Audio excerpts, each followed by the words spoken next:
elles ne datent pas d'hier, ces rumeurs selon lesquelles la technologie va tuer le livre.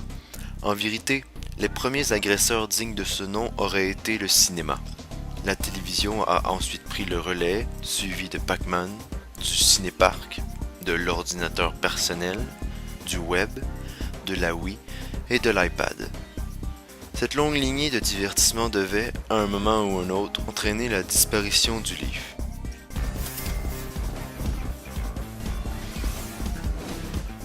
With billions of users, millions of opportunities, hundreds of regional flavors, and hundreds of happy operators.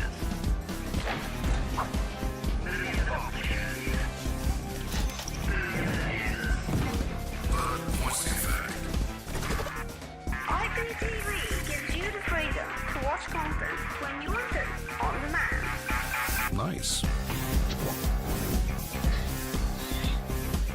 We at Ericsson don't believe in guarding the perimeters. Our mission is a mass market.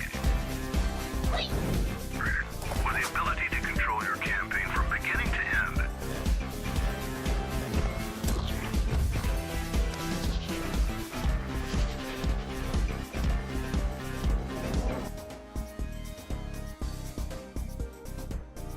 Mais évidemment, la dite disparition ne s'est pas encore produite, et pour une simplicissime raison, le livre est increvable.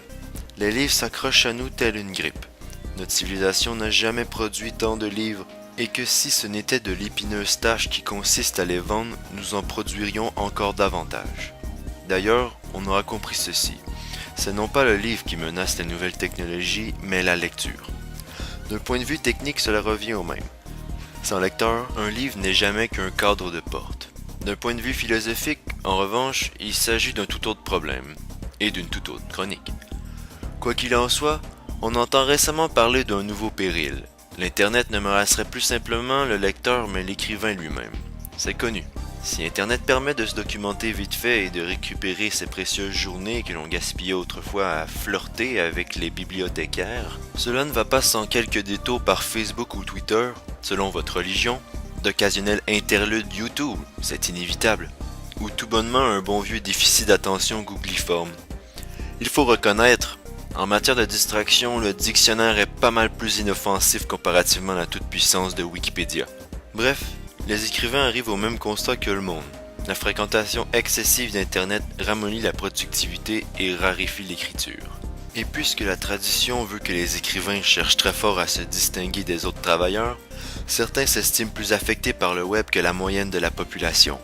Pire encore, certains prétendent que la fréquentation abusive de CNN.com, de Farmville ou de ces désopilants vidéos de Hamster on a piano. Hamster on a piano. Hamster on a piano. Eating popcorn on a piano. hamsters occupés à grignoter du popcorn finirait par endommager la capacité même d'imaginer, de structurer et de rédiger un récit littéraire. Le web n'est-il pas le nouvel opium du peuple? Internet nuirait-il à l'écriture littéraire? La révolution industrielle entraînant une modification du procédé d'encollage du papier. Opération rendue indispensable pour qu'il soit apte à l'écriture ou à l'impression. Sans cette transformation préalable, on n'aurait que du buvard. Dans la fabrication industrielle du papier, l'encollage se fait en milieu légèrement acide en introduisant dans la pâte à papier un savon de résine de cellophane obtenu grâce à l'adjonction de sulfate d'aluminium. Or, avec le temps, le sulfate d'aluminium, en présence d'humidité, transforme en acide sulfurique qui s'attaque aux chaînes de cellulose du papier. Celles-ci rétrécissent de plus en plus, ce qui fragilise le papier qui n'a plus alors de résistance mécanique et se casse à la première ou à la deuxième pliure. Surnommé le lent incendie par les spécialistes, cet insidieux processus autodestructif peut aller jusqu'à la réduction en poussière des livres.